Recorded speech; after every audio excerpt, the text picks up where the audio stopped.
Welcome back to Netwatch Cullen Park here for the final game in this epic collection of hurling games today played in the Celtic Challenge. We've had 5 finals here. We've had another final played in Garvaghey in Tyrone, where Tyrone have claimed their title by beating Fermanagh. Here we've had Roscommon as victors, Down, Antrim and Tipperary South just a few moments ago in a great Division 1 final. The final game of the day, fittingly here in Carlow, features the Carlow team, Rob Murphy, our match commentator, in Division 4, and they play Limerick South East. This will be interesting. We're expecting the local crowd, first of all, to get behind their team. Yeah, very much so, and it's the game they've been waiting for around here today. And look, this Carlow team has done quite well in the group stages. All right, they've ended up in the 4th division based on their defeats, but they were losing narrow games to good sides from Wexford, from Kilkenny, and I think they're coming into this as favourites, despite the fact they're playing one of the Limerick sides. So certainly a lot to look forward to in Carlow, but a lot to look forward to in Limerick as well, coming from the south and the east of the county, developing a lot of good hurlers down there. Yeah, both teams are now in the parade. It has to be said, Rob, the music has been fantastic here today as well, hasn't it? We were saying a bit of a connoisseur, I know. Yeah, top quality band there, and they've done a great job. And look, the whole setup is fantastic. I mean, they've really put a lot of effort into this, and there's a real feeling that this competition is going to grow and grow. It's a great opportunity for young players to play hurling, as the 1-to-1 ratio keeps coming up about training to playing, and that seems to be something that they love, and the players seem to enjoy it. The interchanging subs, there's a real emphasis on teams taking part, and every single county in the country was involved in it from the outset. So you see just a great range of teams here, and I suppose you mentioned all the winners. The Ulster teams have done quite well today, so that's a good sign for Ulster hurling. Antrim looked quite good in their final down as well, but you know, it could be a good story here too, whether it's going to be the Limerick side taking the title or this Carlow team that's emerging quite well. It's going to be a good story.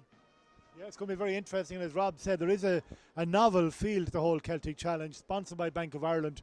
Little touches along the way that perhaps at times, you know, we can get stuck in our ways, get set in our ways. Little experiments have caught people off guard almost in this competition and have been very warmly welcomed. I'm not saying it's the panacea for all our ills, so to speak, but it does show with a bit of imagination and a bit of bravery as well what can be done with the competition. Yeah, because so much of underage hurling and Gaelic football is about, you know, minor and getting to Croke Park or under 21 and winning All Irelands, but just one step below the under 18 grade. Obviously part of bringing in this new under 17 grade, but you have this competition that's about just playing the sport and playing hurling. It's not about some sort of destination or anything like that. It's about playing in. I love the group format. I love the way they devise. You play in a group, maybe based on the strengths of previous years, but how well you do in your groups determines what division you're going to play in the playoffs, which is a really clever idea, and it just allowed teams to relax and then find their level and then try and achieve something at that level. So I think it's a clever system, and I've enjoyed commentating on it. We've enjoyed covering it. Okay, well, it's been fun, as Rob has said, but it's also a final coming up now. And as we saw on the dying embers of the Tipperary South versus Galway Maroon game, when you put two teams out on a field and tell them there's a cup at stake, it very quickly becomes serious. It was a fantastic second half there. Rob, we're going to let you go back to your commentary position as the teams get a round of applause. And you're going to see Carlow in a new Carlow colour. It's amazing what can be done with the Carlow jersey, Rob, in fact, isn't it? There's no green there. I don't know what's going on. I think it's on the side, yeah. Oh, yeah, a little strip of green there. That's very important as well, yeah. No. Jamaican there on the side. Yeah, possibly. But yeah, they do like to vary the jerseys in this competition as well, and each player gets to keep his own jersey, and it's a great honour to have it and be part of the system. So let's hope these lads get to express themselves and play some more good hurling. Okay, Rob, back you go to your position, and we will await the national anthem here in this final game of the Celtic Challenge 2017 final series here at Netwatch Cullen Park in Carlow. We've had 4 great games so far here, and we expect this one to be no different in terms of enthusiasm, the high levels of skill that everybody has commented on, including Liam Sheedy and Henry Shefflin, who were guests of ours earlier on, and the whole sense of teams getting a chance to participate at a very high level, playing against teams at or a little bit above their level perhaps, and also playing against teams who geographically come from different places and getting the opportunity to test their skills. We saw earlier on Antrim playing North Cork in a de facto All-Ireland final. What an unusual pairing that is, and we expect, as we said, that Carlow versus Limerick South East will conform to the similar standards we had earlier on. We've already had the national anthem at the venue, I think, today, so we're not going to probably have a second one. The two teams are in their huddles. We'll be handing back to Rob Murphy in a moment. Referee and linesmen just going through their final preliminaries as well to make sure that everything is in order. The band, who, as Rob said, have been real sensations here today, it has to be said, have kept the crowd really well entertained. They have gone back into their seats as well. Their day's work may well be done, I suspect, at this stage, and they have earned a well-deserved break. And with that, yes, as the teams take up their positions, we go to match commentator Rob Murphy. Thanks very much, Liam. And yeah, one more game today on a busy day here at Netwatch Cullen Park. It's the Corn Scott final and Division 4. And on their way to these finals, Carlow went through a group of two Wexford teams and the Dublin Clark team and Kilkenny Amber, and they didn't do too badly, losing narrowly to Kilkenny and Dublin along the way. That's what ended up keeping them in Division 4, but once they got there, they beat Derry in the quarterfinals. A great win over Wexford last Monday, and a tight turnaround there here this Saturday for the final. We'll tell you how Limerick got to the final when we get a chance, but we're underway. Our referee today is Damien Fox from Clare, and on the attack early on and looking to make something happen are Limerick, but Carlow are coming out of defence in possession, and it's them that will ease the worries. Limerick back in defence, and there's Jerry Quaid. But he's lost possession, and Carlow could have an early scoring opportunity. Just doesn't break their way, and Limerick get out of defence. Limerick had a difficult trip and a difficult group to get out of. Sides from Waterford and Cork in there, and Tipperary as well. Here's an early chance for Carlow, and it looks like they might have nipped the first score of the game.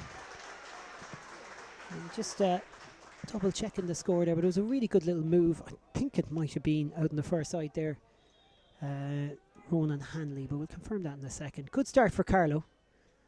1 point to no score up, and Limerick are going to try and break the ball down and get on the attack themselves. On the 45, ball inside. Bit of pressure there on Ronan, on Hanley there. Just to confirm the Carlow score there in a second. But Hanley has lost possession. We have a sideline ball. It was knocked out of his hand, so it's going to be Limerick's ball and a chance to hit back on that early score from Carlow. Was Richie Whelan, number 16, who got the first score for Carlow. Out there in the half-forward line. Change from the programme. Or the expected starting lineup, not a change from in numbers. There's a sideline ball sent in to the Limerick full forward line. Carlow just scrambling in defence and getting the job done. Good comfortable win over Wexford on Monday, and that's what's got them here to this point. Dan Sheehan, the midfielder for Carlow, is their captain. Back in defence, trying to make something happen now, but looks like really good work from Oisin O'Grady, who wins the ball for Limerick and has their first shot at the post, and it's gone to the left and it's gone wide. 1 point for Carlow. No score for Limerick South and East.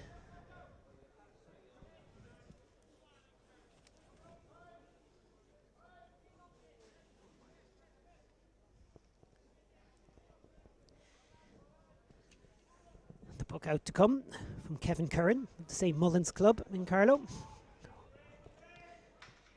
Great incentive from the outset of this competition for them to get to the final of one of the divisions, Carlow, because they were hosting the event and they will be proud to be here and playing in the last game of the day.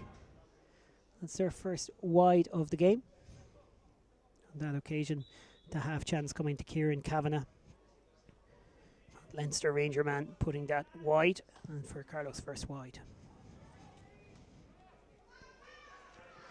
Breaking ball, Carlow's. Again, sent into the corner. Something for James Smithers to chase. Smithers is certainly doing his bit to try and keep possession. He's got some help there. And he's done well. Has he got that over the bar? That's really good work from Smithers. Good work from Carlow. Smithers in the corner. He broke onto it pretty well. And he sends it over the bar for a point for Carlow. They have 2 on the board. Good start in the first 3 minutes.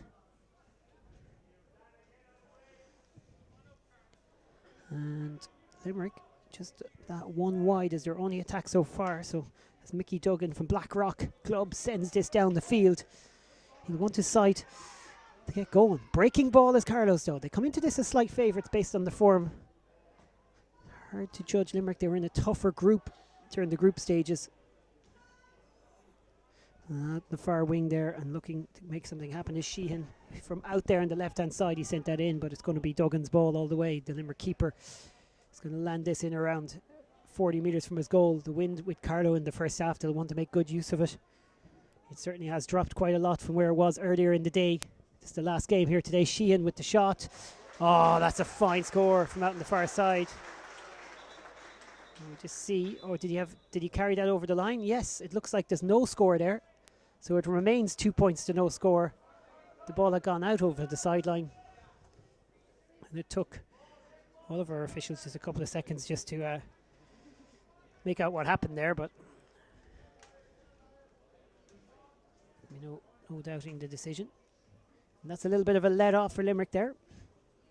Did look for a second like Carlow had their third point. Damien Fox from Clare was marking it down in his book until he took a nod over to his assistant on that far side and realised it's a Limerick sideline ball. Smithers and Whelan with the early scores for Carlow. And they are looking to try and capitalise on that sideline cut that didn't work out, but instead it's Cappamore's Kevin Doyle who wins it and sends it downfield. Can this Limerick side get things going? They really want to find their feet now in the contest at this stage. Niall Canning, another Mount Leinster Ranger man, had possession, lost possession. Sideline ball to Limerick. Over there on the far side is Callum Sheehan. Gary Spillane. Not sure he's the one who's going to take it though. 2 points for Carlow. 6 minutes gone. First half. The Division 4 final. Limerick. We're in that tough group with West Waterford, with East Cork, East Waterford, and South Tipperary and Cork City. It really was a tricky one. They won their first game over West Waterford, which was a fine win, when East Cork beat them quite comfortably. So did East Waterford. Big defeat to South Tipperary. Conceded 9-16 in that one. But really came back well against Cork City and were unlucky to lose against Cork City. Showed great character to bounce back from that before beating Kerry in the quarterfinals of this division, Division 4, and then toppling Meath in the semi-finals. Delay for a bit of treatment to Carlow's Niall Canning.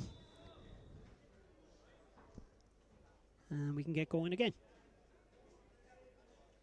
Really nice weather here today in Carlow. Temperatures got up to around 21 degrees at one stage in the afternoon, dropping around to about 17 now. Hit downfield, out of pressure, out of trouble, but Limerick are alive to it. Paddy O'Connor did well, but still intercepted, and Carlow's Dan Sheehan in the midfield area, definitely having the edge in some of those battles. Let's see what the decision is here. I'm pretty sure it's going to be a Carlow sideline ball. No, it's not. It's Limerick ball. It's a little bit of respite for Limerick. The early 2 scores from Carlow haven't really been part of a trend of them tapping over scores, but they have come from their dominance in the midfield exchanges so far. This is an opportunity for Limerick to move it now with Rory O'Connor, the effing man, trying to send it down the field. It comes off the block into the pad of Sheehan. Callum Sheehan. Gary Spillane is going to send it in towards Oisin O'Grady. Carlow trying to break it down, but it has broken towards Dean Burke for Limerick. Burke sends it cross field. Rory O'Connor is onto this. A lot of time, a lot of space. Taps it over the bar, and Limerick have their first point of the game 8 minutes into the first half. The men from South and East Limerick have scored. Limerick, one of the counties that decided to put 3 teams into this competition, like Galway and Cork. But counties like Tip and Kilkenny just went with 2. Limerick had a Limerick City side, a West Limerick, and a Limerick South and East side. Dean Burke with the score there. Neatly taken for Limerick's first point. Breaking ball, Carlow's way. Bit of traffic, so needs to be worked out by Whelan into the path of Sheehan. He's had a good start to the game. He was worth a point, but into the hands of Duggan. Kept his eye on it well, Duggan, the Limerick goalkeeper. This is a free in, and well won in the end by Smithers. James Smithers just took a little clip, goes down, and will give the opportunity for a free. This is our 5th game of the day on the official GA local streaming of this year's Celtic Challenge. Streaming from the Division 5 final down. It's been a busy afternoon. Huge crowd over the course of the day have been going in and out watching all the games. It's been a great setup here, really well welcomed. It's created quite the atmosphere. It's just a competition that's going to grow and grow. Kieran Kavanagh is the free taker close in for Carlow, and he's got their 3rd point of the day. Carlow now go into a 3-1 lead. And Limerick, after getting that point to settle them, have conceded. Duggan with the puck out into that wind, looking at the flags down at the town end that Limerick are attacking in the first half. They're still showing that wind is still there. Let's see how far this travels. Well, it certainly does seem to travel quite well. It's going to drop in the Carlow half. Another sideline ball. And it looks like it's unclear who it came off, so we're probably going to get a throw ball. That's exactly what's happening here. Ball thrown in. Carlow come away with it. Send it straight up to that full forward line. Kavanagh's out in front. Bit of pressure on Quaid to keep tabs on him. He's doing well now to try and work it loose. It's good stuff. There's an opportunity. There was Niall Hickey that was out in front there. Good work from Hickey to keep the attack going. Smithers now. Smithers is being well shepherded by Fitzgibbon. Very, very tight angle for Smithers to work with. And that's gone wide. Carlow's 2nd wide of this first half. 10 minutes into the first half. And it definitely seems to be Carlow who are edging proceedings so far. Limerick with just those couple of attacks. And a wide in there as well. Duggan with the puck out. It's going to drop down on the head of Buckley. Underneath Buckley, and is broken into the path of Wickstead. Paddy Wickstead has Jack Sheehan for company. Sheehan now sends that up and drops around the 45, but that's easy pickings for the man back there wearing 15, but back in the defence. Owen Hussey in the centre back role for Carlow today. Hussey fouled and wins his free, and deservedly got his free there because it was some good work from the centre back. Carlow went up a score of 5-20 to 1-2 against Derry in the Division 4 quarter-final. They took a lot of confidence and learnings, you might say, from the group they were in against the Kilkenny side, Kilkenny Amber, and the 2 Wexford sides. They've carried that into these playoffs. They want to make a count now with a trophy to finish a good campaign. Tyke Daly sends that in towards a man who seems to be on the ball quite a lot and is the target of a lot of Carlow's attacks. Smithers, 1 point so far. He's picked that up, he's worked it in field, he's looking for an option. He finds it in the shape of the full forward, Hickey, or the centre forward, wearing 14 but playing in the centre forward role so far. He's been fouled, a free in. Another chance possibly for Kavanagh. And another chance for Carlow. Definitely seem to have a bit of control on now. 12 minutes and 20 seconds into this first half. Carlow by 2 with a free to extend that lead as Limerick just try and get on top of some of the loose ball in the last few minutes. They're starting to realise they're being punished for every ball that's been lost in around the half forward line, where Carlow seem to be on top.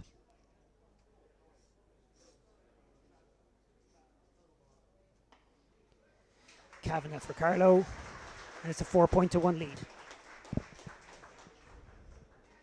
2 points for Kavanagh, 1 for Smithers, 1 for Whelan, 2 frees and 2 from play.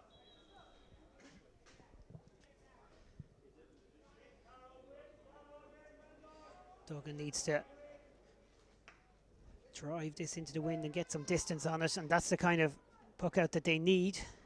Limerick, it certainly was there to be grasped by Callum Sheehan. Looked like he had it, lost it, but they have the sideline ball, quickly taken, clever sideline ball. Rory O'Connor out in front. Has he stepped out over the sideline? Yes, he has. Sideline ball to Carlow. As they ease their way into this contest and use this wind well, they'll be happy enough with the return of 4 points, or certainly they'll be happy enough with the scoreboard at 4-1. They probably won't be too happy with the return. A couple of wides in there, maybe a couple of attacks that have broken down for them. But overall, Carlow seem to be in control.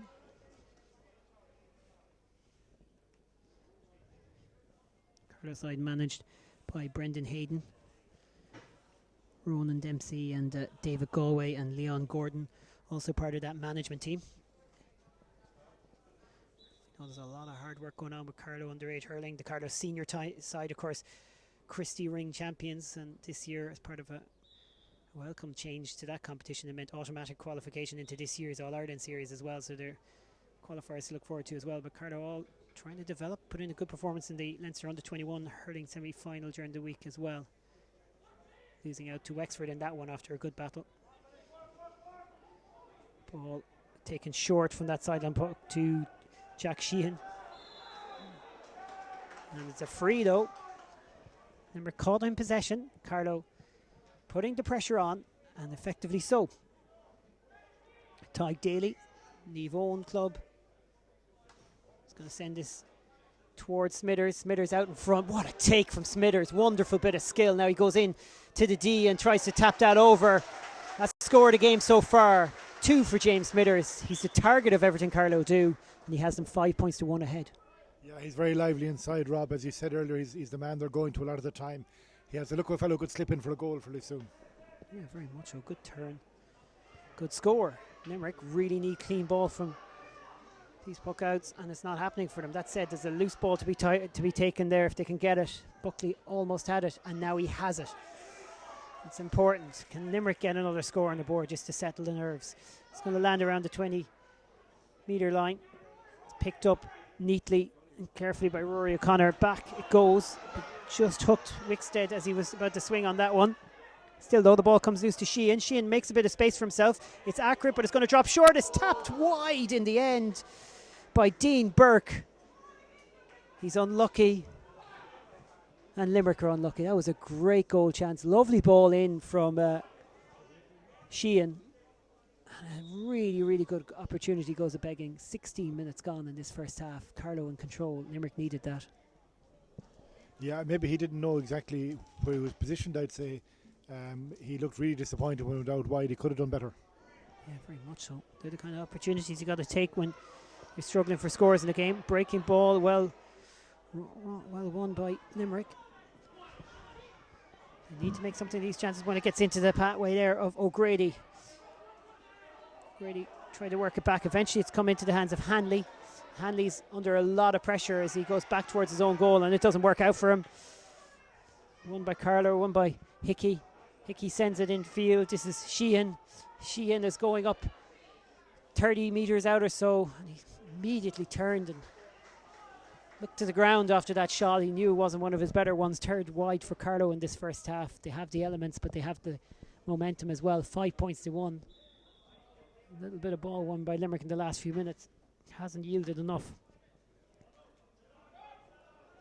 Sean O'Leary underneath this, breaks it down into the pad of Buckley. Buckley's going to send it in towards his full forward line. Looked like O'Grady took a step towards his man and then had to turn as it went over his head. Buckley. The ball works out in the end for Wickstead. There'll be some score if he gets it from there. On the turn, Paddy Wickstead. Caroline taps that over. Really good stuff from him. His first point of the game. And Limerick, their second point of the game. 5 points to 2. It's an understatement to say they needed that. 12 minutes to go in the first half here. Netwatch Cullen Park. And a really good piece of play in defence, and leads to O'Leary being fouled, but it was good work initially from William Carroll, who's back there trying to tidy some things up on the wing back position. And O'Leary then was fouled after his good work, so we're free for Limerick, just almost on halfway. Central position.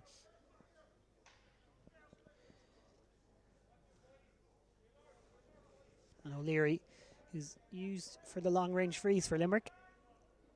He's going to have a go at this one. Into the wind, doesn't have enough on it, going to drop short. Could drop anywhere. Danger for Carlow here. A lot of work for their defence to do, and they got a free out just to ease the pressure. Nervous few seconds there. 5 points to 2. They have a 3-point lead. Over the course of the day, we've been trying to work out what that wind is in terms of points. I suppose it's varied a little bit, but 3-point lead is not bad for Carlow. Yeah, I think the breeze has died as the day has gone on, Rob. The flags are not going as strong as they were earlier on, so it's not as big a factor. It's certainly not. That free didn't travel very well for O'Leary. Good work as the ball is recycled back away towards Jack Sheehan, and Sheehan from long range gets Limerick's second point from that area. Credit has to go to Ronan Hanley from Cappamore, who worked it back to him. 3 different scores for Limerick, 3 points on the board. They've hit the last 2. They're back into this, and we're starting to get a bit of a game on our hands now as we come in to the final 10 minutes of the first half. 5 points to 3. Carlow put in a lot of work to build up a 4-point lead. But very quickly from long range scores from Limerick, it's just slipped away from them a little bit. Long way to go in this contest. Good turn and good strength initially to get the shoulder in from Niall Hickey, but in the end he's probably grateful that it came off a Limerick player and they got a sideline ball off it. Dean Tobin is over here for the sideline cut. As Carlow look to see what they can engineer. Kavanagh makes a run. Wonderful piece of skill there with the cut from Tobin. Looks like Kavanagh initially thought he might have been due a free there, but he wasn't going to get it. And Limerick worked it back. Back again and doing some hard work is Ronan Hanley. He sends it up. A bit of a 50-50 ball there to be won. Let's see who's going to come up with it. Initially looked like Carlow, then looked like Limerick. Sean Cummins back there working hard for Carlow. Now we get a real scramble. Referee lets them at it. Ball comes loose. Rory O'Connor can't get his hands on it. Neither can Owen Kavanagh for Carlow. Eventually it comes back to a man who's already hit one from long range. Jack Sheehan has hit another. And just like that, Limerick are right back in this. 9 minutes to go to half time. 5 points to 4. Long range scores for Limerick has them starting to believe in themselves now. Yeah, and Sheehan's 2 points there, very important. Limerick were kind of ambling along a bit, you felt, and they've really woken up now. Next few minutes very interesting and very important, Rob. Down the field it goes. Carlow have a pretty easy take there for Dan Sheehan. They're not under a lot of pressure. Into the corner towards Smithers, towards Kavanagh. It's Kavanagh who has it now. Kieran Kavanagh. Tough angle, tries to cut across that. It's going to go across the face of goal and wide. 4 wides now for Carlow. After Limerick scores, they needed something. It's been quite a while since Carlow have been on the scoreboard. Limerick have had the last 3 points in this game. Burke, Wickstead and a couple from Sheehan. And they are on 4. The Carlow's 5, 2 from Kavanagh from frees, 2 scores from play from Smithers and 1 early score from Richie Whelan as well. Limerick ball from the puck out. 2 men to pick out, and as often happens, he sends it in between the 2 of them and picks out the only Carlow man in that area, Colin Malone. Fall upfield and it will be Limerick sideline ball.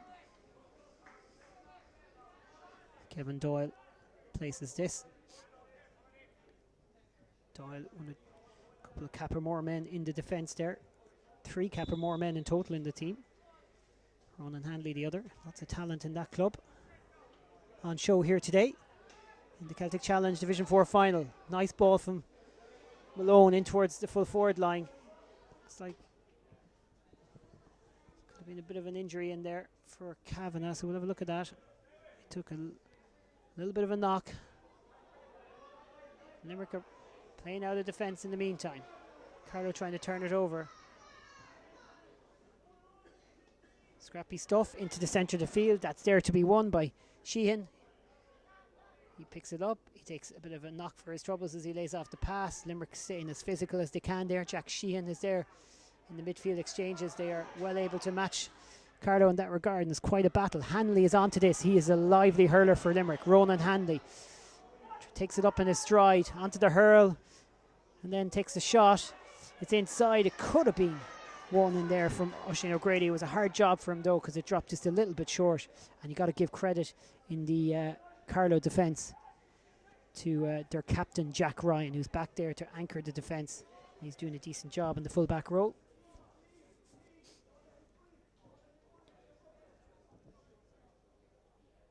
That knock to Kavanagh, it looks like he's recovered from it, and that's good news there.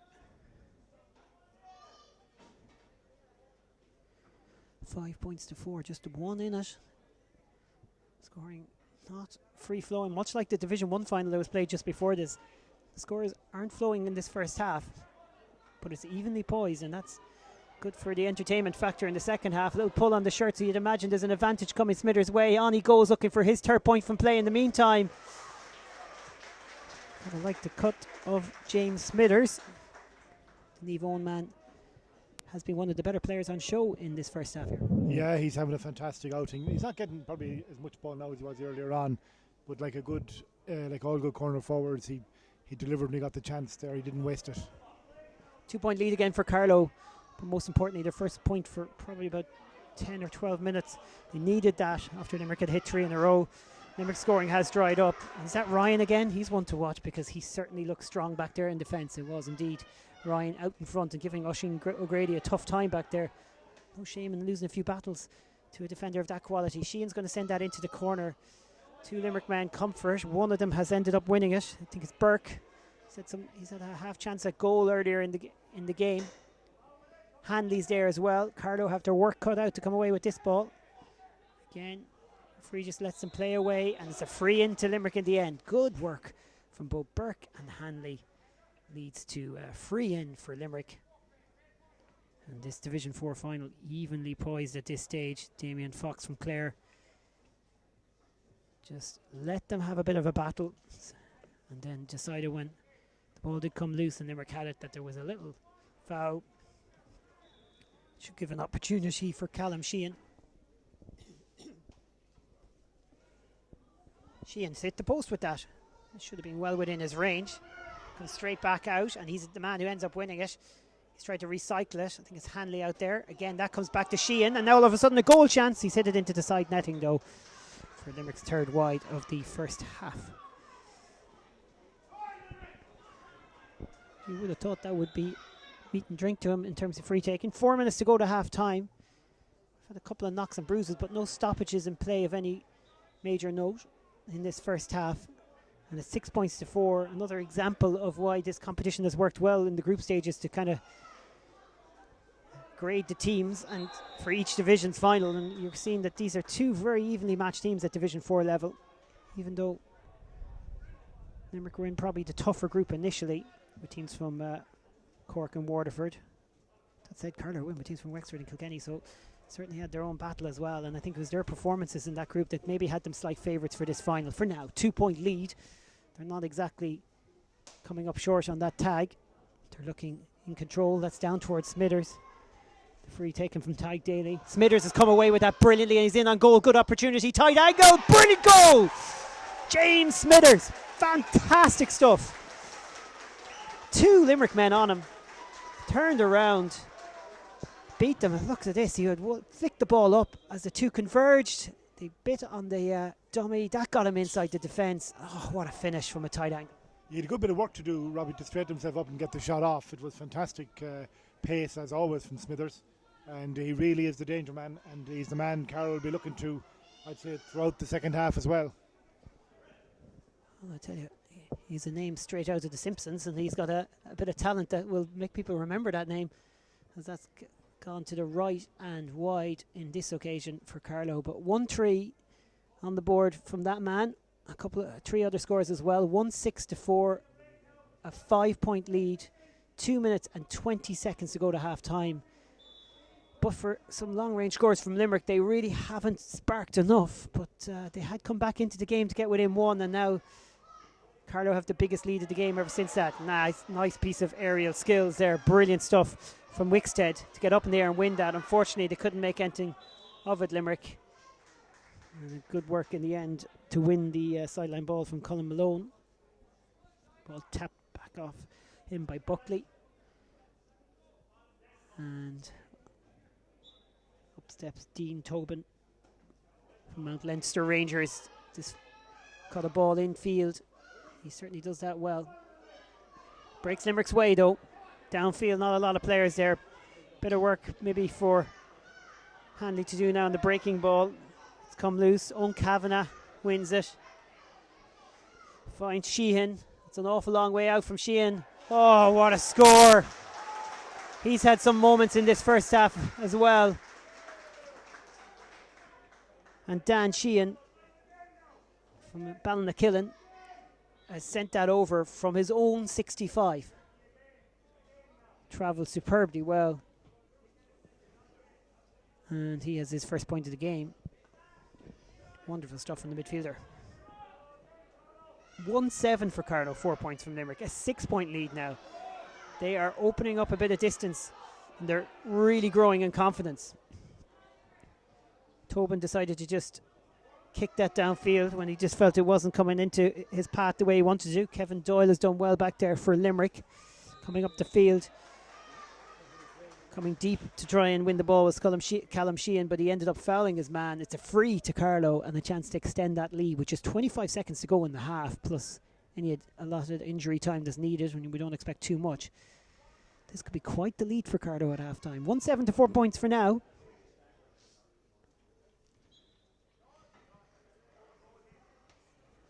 And Sheehan again goes for the post. Why wouldn't he after scoring from play from a good bit further back? Dan Sheehan has 2 points on the board. Both from frees. Kieran Kavanagh has a couple of points as well. 1-3 from Smithers, all from play. Richie Whelan with an early score from play as well. 4 different scorers for Carlow. Have a goal and 8 points on the board. Very, very impressive from the Carlow under-17s in this final against the Limerick South and East side in the Division 4 final. But Limerick have a chance to get a big score late in the half as Rory O'Connor comes on to this, sends it infield. If he could have got onto that ball, Hanley could have made a goal of it. Back comes Ryan. Back come Carlow. It was a 2-on-1. It should have led to at least a goal chance. It led to nothing, and that was a big moment in the game. Carlow got out of trouble. Limerick now just trying to make something happen. Late in this half, we're in first half injury time as Rory O'Connor chases after this ball.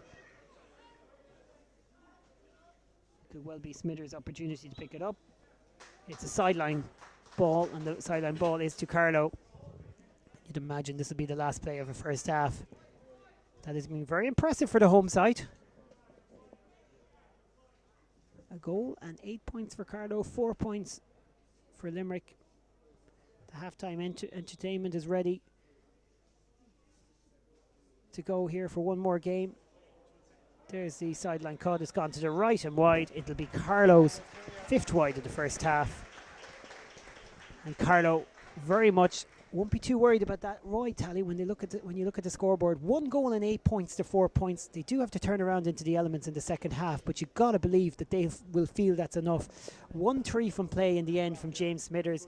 He's put in a fine effort. But overall, at half time, Limerick have a lot of work to do. Carlow leading this one by a goal and 8 points to Limerick's 4 points. Let's go over to Lee. Thanks very much, Rob Murphy. That's the first half wrapped up. 1 goal and 8 for Carlow, 4 points for Limerick. Carlow finished the half strongly. Smithers inside getting that goal, and Sheehan's 2 points as well. Joined by a well-known national GA figure, Frank Burke from Galway. First of all, Frank, commiserations to the Galway Maroons today. Close but no cigar. That's right, yeah, but they put up a great battle and obviously put up a huge score.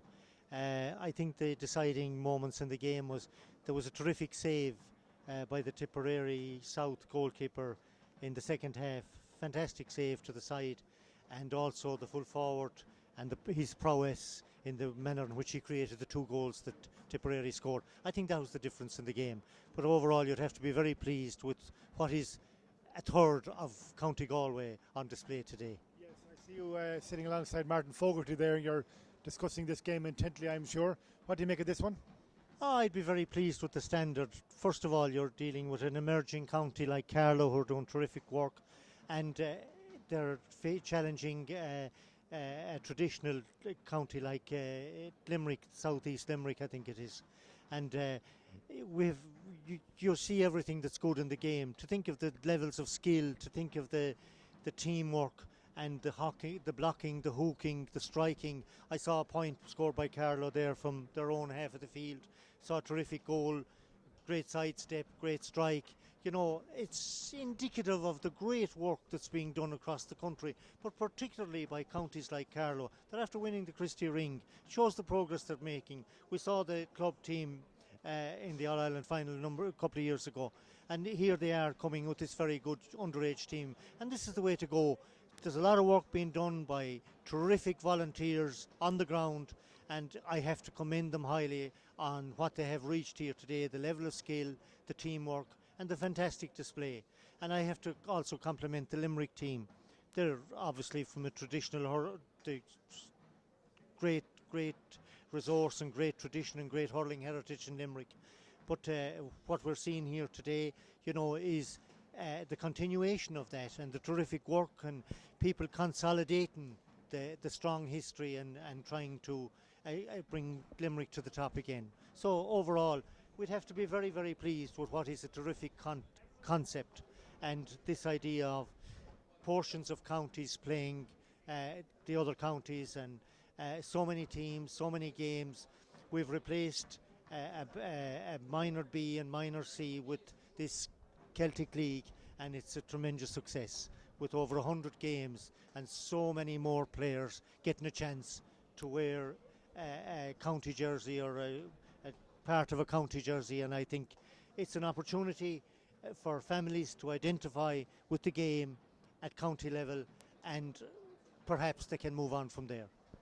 You're somebody who's been involved a lot in administration, and all of that competition structure is a huge talking point in the GAA at any given time. It used to be only winter time we talked about that kind of thing once upon a time. We talk about it all year round now, structures. Are there lessons to be learned from how the Celtic Challenge has been structured, and how might those lessons be put into practice? Because sometimes the GAA can be slow to change competitions, but when you look in the last 20 years, a lot of competitions have changed in their structure. Are there lessons to be learned here that could perhaps bring about further change? It will be difficult enough now to accuse the GAA of being slow to change. In the last 20 years, But because what's happening at the moment is phenomenal. Yes. And if the hurling proposals go through, obviously there's huge change again. It's been a huge era of change, the GAA, really, hasn't it? Absolutely. No, but to go back to your question, I think it's important to acknowledge that the creation of those teams from South East Limerick and Galway Maroon and so what, I think that kind of approach is necessary for development. And I think if in hurling in particular is to develop in some of the less traditional areas, I think we have to not so much amalgamate but cross county boundaries for competitions. And this thing of confining 3 or 4 clubs in a county to playing each other forever, when they could be playing 3 or 4 clubs in a neighbouring county and maybe 3 or 4 more in another neighbouring county. That will enrich the game enormously if we go that route. And I think we have a lot to learn, and we can make much more progress. And look, hurling is about playing the game. And what the Celtic Challenge has done, it has improved the ratio of training to games. Has that been an eye-opener for people? I think it is. I think it is, and I think it's more enjoyable, it's more fulfilling, and it's certainly in the true spirit of sport. And I'm one that's often complaining about people pumping too much iron, and particularly youngsters during the winter. All this physical training. I think what we have out here are guys that have worked hard at their skills, that they have gone through tremendous coaching sessions with people who are adept with knowledge and with well able to impart. And the result of it is here today with all those teams from across the country, not just the 2 that we're looking at, but from all the finals. Hurling is on a good footing, and I think it's a great credit to the people that's working on the ground. But we also must acknowledge the tremendous resource that Central Council are putting into the development of hurling. To be fair, I think that needs to be acknowledged. Okay, Frank, thank you very much for joining us. Enjoy the second half. You're most welcome, Liam. I'm looking forward to it. Thank you very much, Frank Burke there from Galway, well-known GAA administrator and former chairman of the Galway board and the Connacht Council. I see Rob Murphy going to join us now as well, our match commentator. Rob is finishing off this marathon of hurling for us. We had Killian Whelan during the first game, Mike Finnerty doing games 2 and 3. Rob did game 4 at half time. We said Rob, it hadn't fully opened up. This one is a bit like that as well, but the breeze is rising dramatically behind us. It is, and it was at Carlow's back in the first half, and Limerick did show some good long-range shooting against the wind in the first half. They had a couple of points there, in the midway point from Jack Sheehan in particular, who's done very well in midfield for them. Hanley's done well as well, so it's not all lost for Limerick. They're not out of this by any means. 7 points down is a large margin, but they turn around with that wind, and I think they'll have a bit of confidence from those scores. That said, the way that Carlow finished the game first half was absolutely outstanding. We've really enjoyed enjoyed watching James Smithers play. He's been brilliant throughout this game. His goal was wonderful, and he's taken some great scores from play as well. So I think the goal is the big score without question. It was a big moment for Carlow, and it really has them in control now. It was a beautiful piece of work. It was a nice free down the line. As you said to me when we were in the commentary, he had a bit of work to do, and you know he showed his skill. A bit of work to do again, Rob. The team's about to get going, like a good man. On your way, Rob Murphy, our commentator, rushing back to his commentary position to resume the second half. The referee has the teams in the middle of the field. The second half is just underway. Back to you, Rob. Thanks very much. Back in the commentary booth, just like that. Seamless interchange there. Limerick on the attack straight away with that wind. And they've only gone and scored straight away to get things going. That's the perfect start for Limerick, just what they needed in these early stages of the second half. Oisin O'Grady has had a tough time to get loose from Ryan throughout this game. He's having a real battle with Carlow's brilliant defender back there, but he's showing his ability just there to start the second half with the first point of the second half. Breaking ball. And Limerick going to try and make something happen. But it's come Carlow's way into the full forward line. Opportunity for Kavanagh. Goal for Carlow. Against the wind in the second half. They needed a good start. And the goal goes in from Carlow. Brilliant stuff. We're going to have a look at this again. Long ball in. Bit of work for Kavanagh to do. Kieran Kavanagh turns his man and rifles a shot low and into the bottom corner. Carlow's second goal, 2-8 to 5 points. They lead by 6. And just like that, after Limerick got the perfect start to the second half, they have a mountain to climb now. 9 points down in this game. Wind or no wind, that was a huge moment. We've seen some great goals throughout the afternoon here in all the finals in the Celtic Challenge. Opportunity perhaps for Limerick to settle the nerves a bit. Rory O'Connor with his first point of the game. And Limerick move on to 6 points. Two great finishes from Carlow in this game so far, Liam, and that was brilliant from Kavanagh. Yeah, and a very timely one, as you said, as well, because the breeze was rising. Carlow would be facing into that in the second half. That has given them a great cushion. It won't do it all on its own, I'm sure. Two great finishes. Smithers had stepped up in the first half, and Kavanagh there really well put away. Puck out drops and Limerick break it so they can get on the ball and get an attack going again.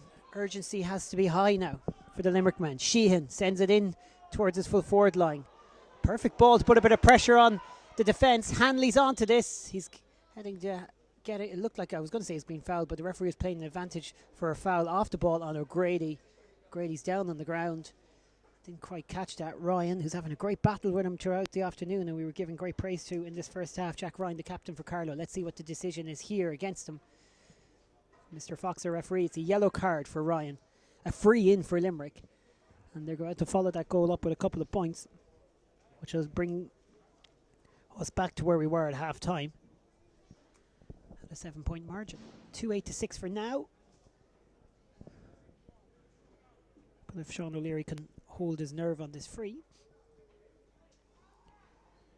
Just outside the D, right in front of the post.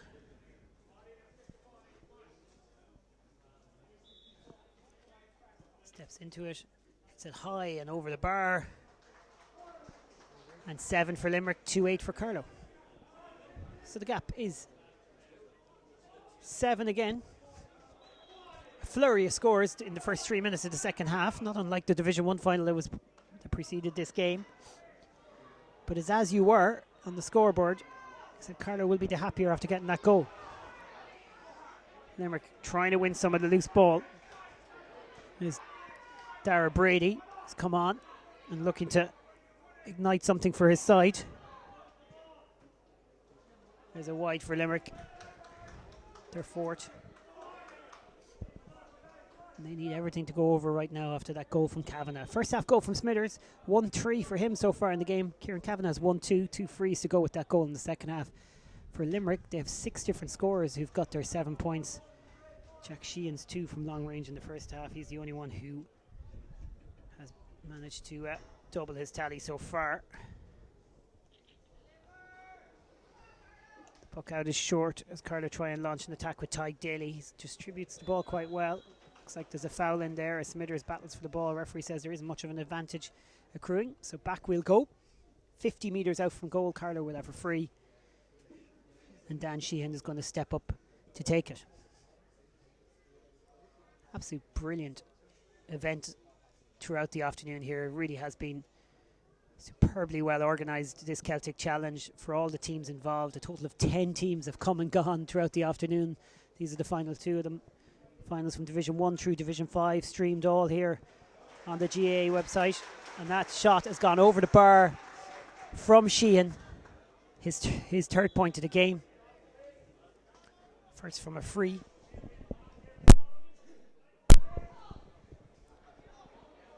And that's come loose off a Limerick hurl, so it'll be a Carlow sideline cut.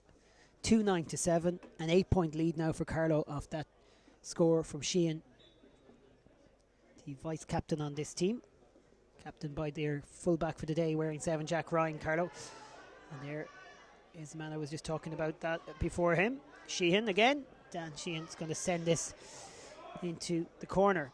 Kavanagh, the goal scorer. Jerry Quaid initially won the battle, but he's blocked down, so he needs some support from reinforcements. The ball is being Carlow trying to recycle the ball out. Limerick just send it down the field. It'll be a sideline ball to Carlow. It all keeps the momentum with Carlow. It all keeps it a bit sluggish. Plenty of time to go though for Limerick in this game. And in the first half, Dean Tobin showed us that he has all the skills for these sideline cuts, so let's see how he does with this one, because if he can strike it as well as he struck some of them, he could cause Limerick quite a bit of trouble. They've put an extra defender back in there, Limerick, to help them. Sends it into the middle of the field this time. Not exactly where he wanted it, but it's an opportunity for Smithers to try and break onto it. Kevin Doyle is working hard to try and stop him, but Smithers has won the ball and he's pulled to ground. Should be at least a talking to, more than likely a yellow card coming up here for Paddy O'Connor from Kilmallock. No, just a note, that's all. I think O'Connor might be slightly fortunate there. That said, good work from Smithers. He scored 1-3, but he's also playing a part in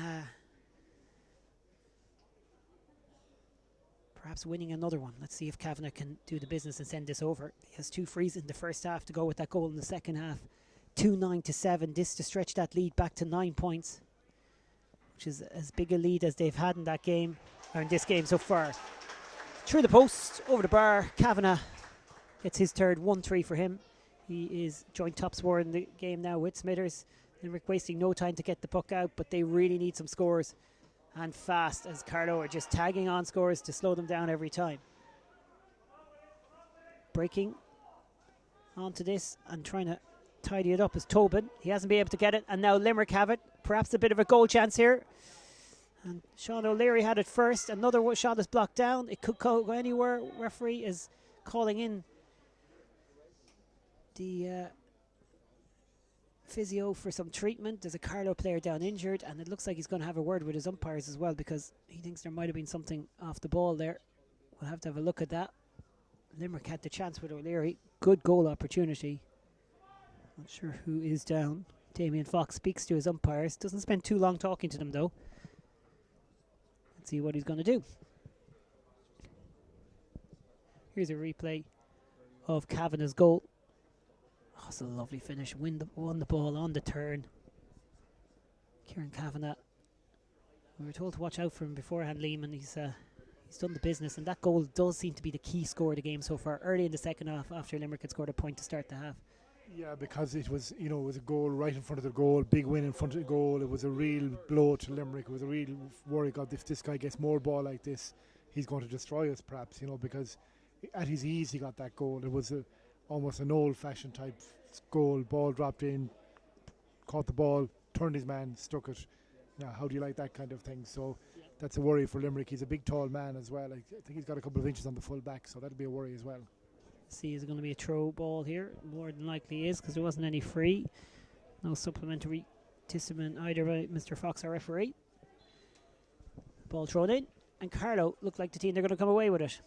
Hoofed clear with the boot. Anywhere will do, the mantra there, obviously. 21 minutes of hurling still to go, though, so Carlow would want to keep their shape because there's still a spark in Limerick. We've seen in some of the earlier games that comebacks are certainly possible. Dublin launched a bit of a rally against Down in the Division 3 final, and certainly had Down sweating at the end when Down were leading quite comfortably by 9. At one point it went down to 3 right at the end, and they had to work hard to see it through. Down and Antrim winning titles, so good day for hurling and Ulster. Tyrone winning as well. Limerick on the attack. The other titles won by Tipperary, of course, and one for Connacht as well, as Roscommon beat Armagh in the Division 5 final. Here's an opportunity for Limerick to just get a score that the game needs as much as Limerick need it, and that's Paddy O'Connor from Kilmallock coming up the field and giving the side a little bit of boost to centre back. A crucial score for Limerick to get them back to within 8. Long way back, but that's a start. 8 points down, 2 goals and 9, or 2 goals and 10, I should say, to 8 points. The puck out coming from Kevin Curran from St Mullins Club here in Carlow. And it's broken the way initially it looked like of Owen Hussey as the wind picks up in the evening here in Netwatch Cullen Park.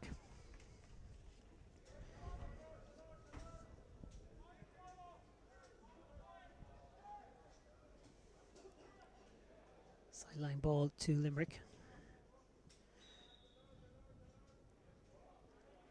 We've been well looked after this afternoon from Donald Mara and Queeve O'Neill, involved with the GA and involved in organising this event. Just saying there off air how much our job has been made easier by them. It's a great setup here. Carlow have done well to initially win possession, and then and you thought they were going to get it clear, but Limerick still have it. Carlow, you wonder if they're starting to just bring too many players back and put pressure on themselves, and invite pressure on themselves would be the better way of putting it. From way out on the left wing, Sean O'Leary has sent that over the bar. That's a wonderful score from O'Leary, his second of the game. Limerick now are just inching closer, 9 points, playing 2 goals and 10 points. They're back within 7, so we're back where we were at half time. It's 1-8-2-4 at half time. 16 points, plays 9 now. Brilliant work again from O'Connor to win the ball and win the free in the end. Took a knock to the helmet when he came down with it. Just wonder, Liam, if Carlow are starting to rest on that lead. Yeah, Limerick have picked off a few scores there, Rob, and I think you mentioned earlier on some of these second halves today have featured comebacks, and a goal, for example, now from Limerick, and the game was right back on. So Carlow need to be careful. They were clearly in control there for a while, but Limerick are reasserting themselves again now. Sean O'Leary scored that wonderful point just a few minutes ago from out in the wing. And he sends this free straight down the middle of the post over the black spot. And we have a 6-point game now. O'Leary has 3, and he's the top scorer for Limerick side, who've had 7 different scores in the contest. 2-10 for Carlow, 10 points for Limerick. You wouldn't know with the way they're scoring. Maybe they won't need a goal, but it'll take some flow of scores if they don't get one. So we'll just have to see how it pans out. They're definitely going to need to keep that scoring rate up, whichever way they manage it. And they certainly are starting to win a lot of the loose breaking ball. Carlow not crowding the area where it's dropping as much as they were earlier. Running into a bit of trouble perhaps is Alan Buckley, but he gets out of it and sends the ball in towards the full forward line. That's that man Ryan again. Brilliant work from Ryan. Out in front of O'Grady, wins the ball and distributes it towards Malone. But Carlow don't keep possession, and Limerick keep the pressure on. Jack Sheehan, long range effort, it's going to drop short. Juggled initially by Curran. Curran's under a bit of pressure back there. He's got a free out, which relieves the pressure, but just looked in a little bit of bother for a second. He'll tell you he was fine and had it all under control. Academic now 16 minutes to go, and a little bit extra on top of that as well. And we have very, very interesting finish to come to this game, I would say, because just in the last couple of minutes, the last 3 points have gone to Limerick. They're starting to feel like they have what it takes. Can Carlow get up the field and get a score just to ease the pressure? Towards Kavanagh, the goal scorer, but it's not going to make it towards him. Probably miscontrolled really in the end from Limerick. And Kavanagh has come out to win it. Kavanagh gets past his man, trying to work a score from a tight angle. This will be a massive one.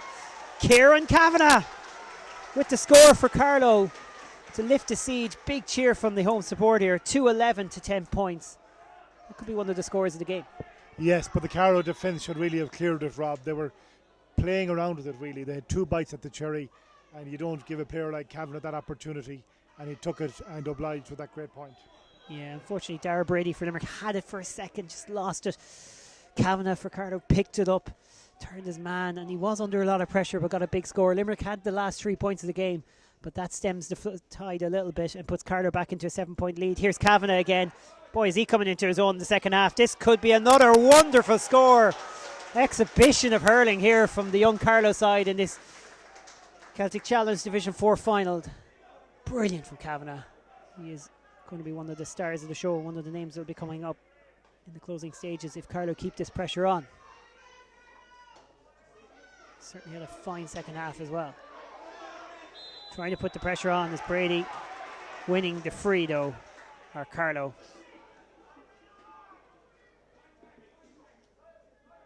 And that's a chance now for Tyke Daly to take this free. Good work and good credit has to go to Richie Whelan. Had a lovely point early on in this game.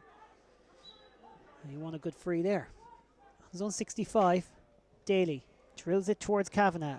In front of him trying to win it, and doing so is Brady. But Brady just lost control of it in the end.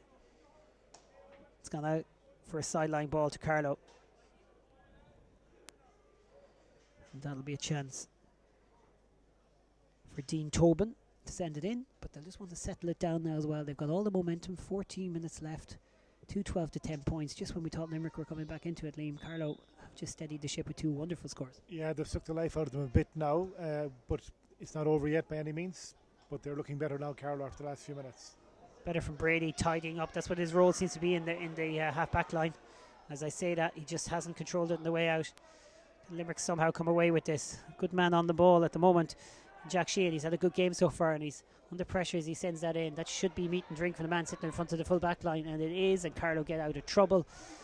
Whelan has it, and Whelan's going to send it long towards Smithers, but just doesn't have enough on it. It's Tobin who had one possession initially, or just to correct myself, actually, it was Tyke Daly who had one possession initially for Carlow. Limerick have grafted their way back to get a free inside their own half. Carlow have had the last 2 scores. Limerick now really do need a goal at this stage to ignite some life into this challenge. Sheehan sends it long. It's going to drop. Not initially collected from Carlow, but it is eventually. And cleared. Even if it goes over the sideline, they won't be too worried. Whelan, the man who tried to control it, but he had a lot. It was a big ask to try and keep it in play. So Brady's going to take this sideline ball. It's a Carlow player down. Looks like cramp. Daly is there to help him. It was his clearance there that just got Carlow out of trouble. In the opening round, Carlow lost by 7 to Wexford Purple. Then lost by 4 just to Kilkenny Amber before really starting to pick it up, and 1 point lost to Dublin. Let's go have a look at this point from Kavanagh again. Lovely win of possession, just like he did with the goal, but then just on the turn, super shot. Kieran Kavanagh from Mount Leinster Rangers is a hurler that is working his way through here in Carlow, and as we said, they've been making Leinster semi-finals, I think 5 in a row at under 21 level. I was reading during the week. They are certainly a county that are doing a lot of really good development. Here's another one of Kavanagh's points, the one just before that, and he really was under a lot of pressure there as he shot that falling down. So those 2 scores have turned the 6-point game back into an 8-point lead, and really have taken all the momentum out of Limerick's comeback that seemed to be being launched when O'Leary hit some lovely scores, one from the sideline, one from a long-range freeze. That said, Limerick have a free in here and a chance to get something, make something happen. Jack Enright from Caroline is on. Always distinctive when a hurler wears his socks up, so we'll pick him out easy enough. Can he be the hero? Is someone going to step up for Limerick and get the kind of goal, get the score they need, which is very much a goal at this stage? Having said that, you'd imagine Sean O'Leary will tap this over to try and just begin the process of getting the side back into the flow of this. This second half certainly started with a bang. Limerick hit 4 of the first 5 scores, but the problem is the score for Carlow was a goal from Kavanagh. It's a point from O'Leary, and he has 4 now for Limerick. 1 from play, 3 lovely frees as well. Just over 10 minutes to go. Still time. 11 points now for Limerick. 2-10 for Carlow, or 2-12 for Carlow, I should say. 7-point game again. Looks like the ball should favour the Carlow man, and it is a sideline ball to Carlow over there on the far side. The edge isn't in this game. As I was saying, Carlow, after they lost by 1 point to Dublin, had a big win over Wexford and Meath as well, and that got them into the quarterfinals on a roll. Wins over Derry and Wexford to get themselves to this final. Limerick beat Kerry and Meath to get into this final. Here's a point effort from Whelan. He has 1 in the first half, Richie Whelan. He has a second now. It's just 4 scorers for Carlow in this game, but between Smithers and Kavanagh in particular, and Sheehan's long range scores, they have enough. Yeah, they're very dangerous inside, Rob. That was another one that dropped in. He did all the work himself, Whelan. He had Smithers alongside, but he did it all himself. It finished beautifully. 2-13 to 11 points. And I think Carlow's management down there, Braden Hayden and his team, just want to see his side see this through. Which both sides warming up beforehand. Both seemed really, really focused on this and fired up to make it quite an impact. But you got the feeling that Hayden felt his side were really ready to put in a big performance. As the game has worn on, they've grown into it and played better and better. The goals either side of half-time crucial. Sheehan sends this inside. The man who's come on and looking to make an impact is Enright. Enright has done well to keep possession there, but when he sent it inside, it's been easily won and sent down the field. Carlow's defence continues to be on top. Good window from Wickstead. Wickstead hooked as he tried to take that shot. Goes out over the sideline and wide. 5th wide for Limerick. They certainly need a break now, Limerick. It's good work back there in defence once again from Tyke Daly. They put in a centre back today, and he's put in a huge shift. He's dropped back a good bit deep to try and protect his full back line. It's worked well. Limerick trying to make something out of nothing here again. Enright tries to swing on that, but it's going to be a Carlow sideline ball. Just isn't enough of a flow to Limerick at the moment. Their management down there, Ollie Coffey, just trying to give them a bit of a lift and just encouraging his troops for a big effort in these closing stages. 8 minutes to go. A goal could completely transform this game. I mentioned it earlier, but Dublin hit 2 quick goals to change a 9-point deficit and make it very interesting. And they're going to try and work it into the pad of O'Grady there. O'Leary felt he was possibly fouled. He's certainly asking the referee, should have got a free, but he overcooked the pass, whatever the scenario. And it's gone wide for Limerick's 6th wide.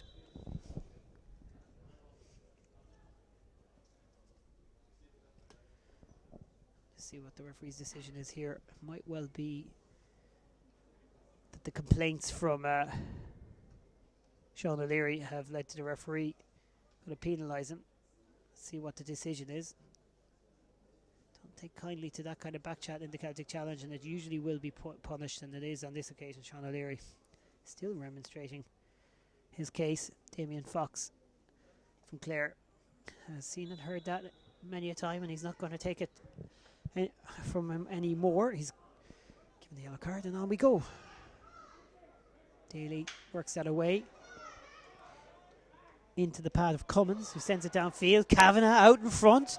Brilliant work as he curled that in. It's just going to drop right to the right. Gets an applause anyways, because it was really good hurling from Kavanagh to get out in front. 6 minutes and 20 seconds to go. Hard to see Limerick coming back into it. There isn't a spark about them now. No, there isn't, and maybe Carlow, as Kavanagh showed there, are still looking very dangerous. He's on fire now with Kavanagh. He'll try anything at this stage. Yeah, wouldn't he? This is a chance for O'Grady. If he could just get it onto his hurl. It's come back into his path, perhaps fortunately. And eventually it's gone wide and it's gone over the sideline for a 65 to Limerick. keep the pressure on. Duke 13 to 11 points, an 8-point lead. It was 7 points at half time. It's gone as high as 9. Limerick have got as close as within 6 in the second half. It hasn't varied any more than that. Ever since Smithers got his goal in the first half, probably hasn't been as influential in the second half. I see him in the full forward line now. Hasn't needed to be. That's dropped in. Maybe a goal opportunity. Bit of work for Carlow in defence. Sticks in to block it. Great work from Ryan. Ryan sends it downfield. And while it go out over the sideline, Carlow will be happy with the defensive efforts there, as they stopped a good opportunity from a Limerick perspective. Breaking ball, Carlow's. Owen Kavanagh sends upfield. Smithers out. Breaks it. It came into the pathway initially of Ushing Ryan. Couldn't hold it. And Limerick have eventually solved the problem with Brady, who sends it downfield. Number of players underneath this. It's going to be a bit of a battle for a second. Enright tries to get on it for Limerick, but instead it's Carlow that come away with it. And Kavanagh is the target. Why wouldn't he be the target? Flicks that up with ease. Looks for Smithers. If Smithers turns onto this, Limerick will be in trouble. A lot of work to do for the fullback there, Jerry Quaid. He did it. He did his job well. And then brilliantly cleared by another man who's played well in defence, Kevin Doyle. As best he can. Toiling away back there. O'Grady trying to make it happen, but it's all about Carlow at the moment. In this case, Owen Hussey is going to send it towards both Kavanagh and Smithers, but that was in between the two of them, and it's broken well by Quaid. Jerry Quaid sends it away, and down the field go Limerick. Breaks to O'Leary. O'Leary's onto this. This could be the chance for Limerick. They have to make something of it. Tough angle, straight at the keeper. Well saved in the end by Kevin Curran, out for a 65. Half chance probably at best, but they got to try everything with 4 minutes to go. And might be a little bit of additional time for a couple of stoppages. Another ball to drop in. Alan Buckley from Knockany is going to just drop this in around the square. The Limerick side drawn from the south and east divisions of the county. He hasn't put a lot on that. Maybe it was part of a plan, but it just didn't work out as well as they might have wanted. That said, they have possession. A lot of Carlow players in front of Wickstead as he tried to flick it over them. He took a knock and he's won the free. Nazarene Meany is on for Carlow. You also see Billy Malloy running on there as well, wearing 5 from Burren Rangers. Meany from the Carlow Town Hurling Club, so it's a pitch he knows quite well.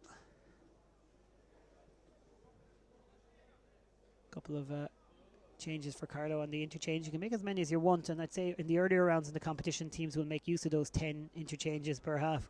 Quite a lot as they get through their squads and give everyone a game. As we get closer to the finals, not as many changes. O'Leary's going to go for goal. Why wouldn't he? He blasts it towards the goal. Curran got across and made the stop. And nothing from it from Limerick. They've only had half chances. Good work to win that ball and keep things alive by Buckley. Sends it in. A lot of pressure. Drops into the net. Goal for Limerick. Out of nothing. Buckley the scorer, I think, in the end, because I don't think any other Limerick player touched it. We might see on the replay. It should have been won back there by Carlow. Let's have a look at this again. Here's Buckley. Breaks it down. Sends it in. No, just wasn't caught by Jack Ryan. It was over Jack Ryan's head. I beg your pardon. Quite catch who it was that had dropped in there. Might have been Daly, but the main point is wasn't held, and Limerick have a goal out of nothing. Just 2 minutes left, not a lot of time, but it just gives them a little bit of a hope. Yeah, not unlike the Dublin Plunkett versus Down game here today, Rob. Limerick getting a goal. If they got a second one, they'd be very excited, very hopeful. Carlow have been the better team, but Limerick have stuck at it. Paddy O'Connor, the centre back, has been sent up to full forward as well, just to try and make things happen, and Limerick have won the ball, and there's O'Connor out to try and get it. It comes to O'Leary. He's the danger man. O'Leary tries to flick it inside. Goal chance for Limerick. Another goal for Limerick. O'Grady. Well, we've been saying it could come. Oisin O'Grady has got it. And it's a 2-point game just like that. Exactly like it happened in the Down Dublin game in the Division 3 final. We're going to get another look at this one. Brilliant lurk from O'Leary, but what a pass to pick out O'Grady. He was free and he finished superbly well. Yeah, it was a great pass, and he's been trying to do that in there. Limerick have tried to be clever the last few attacks. They got the reward there. Fascinating finish now Curran, that went over the Limerick hands first of all, but it's broken into Sheehan's pathway. Sheehan's going to try and send this through. They're only 2 points down. They have plenty of time. If they can work a point, it'll really make things nervous here for the home crowd. There's O'Leary, he sends it over. All the momentum's with Limerick now. 2:12 playing 2:13, just when Carlow thought they had it won. I don't know if they were getting complacent. They were in total control. O'Leary sends it over. Great spirit by Limerick. They battled back into it when it looked like they were dead and gone, really, and they have a chance now. They'll be hoping to get at least an equaliser. Credit to O'Leary, who made the previous goal, scores the point to take them within 1. 15 seconds plus, I'm sure, at least a couple of minutes injury time. Again, up goes Sheehan, it goes over his head. Again, it breaks possibly Limerick's way. Carlow at 6s and 7s now as they try to regroup. O'Leary's onto this. He'll have the confidence, he has the shot. Sean O'Leary to level it. We're level. Brilliant from O'Leary. 2:13 playing, 2:13. Hard to believe it was an 8-point game a few minutes ago. It's extra time if necessary now. What drama. Yes, and again, O'Leary fantastic there. Are Limerick going to go on and catch the winner now, Rob? There's the puck out. Carlow take it short, probably a wise decision. Malone sends it downfield. Boy, do they need their forward Smithers and Kavanagh now. But Limerick is still alive. Can they dig this out? Spread it wide, an opportunity perhaps from long range from Rory O'Connor. It's going to drop short, but drop into the pathway of O'Connor. Is still up there. He was up there to nab a late goal. O'Connor on the turn. It's going to drop into the hands in defence there, and dropping back in to cover things was the centre back Daly. He's recovered for Carlow, but Carlow really are all at sea now around the field. It's just been such a stressful couple of seconds for them. Sheehan's shot goes to the left and wide.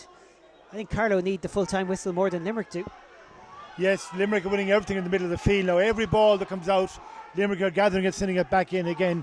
Carlow have retreated and Limerick are punishing them now. Carlow will be hoping to get one snap attack, but it looks more likely. The momentum is with Limerick. It's looking more likely they'll get the winner now. Carlow player down injured is Daly. Umpire and referee have a discussion.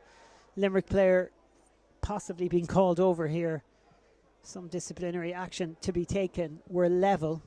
I need to check my notes to see how many times we've been level. It hasn't been too often. I think it's just once before this early on at 1 point apiece. So just for the second time in this game, and it's 2:13 apiece.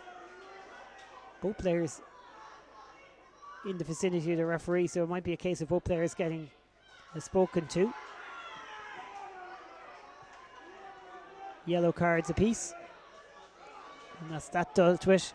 Puck out from Curran. Only 2 minutes over the allotted time, and you'd imagine there was at least 2 minutes of injury time. There's a stoppage there, so I'd say we could have another 60 seconds yet before we have to head to extra time. Can anyone win it?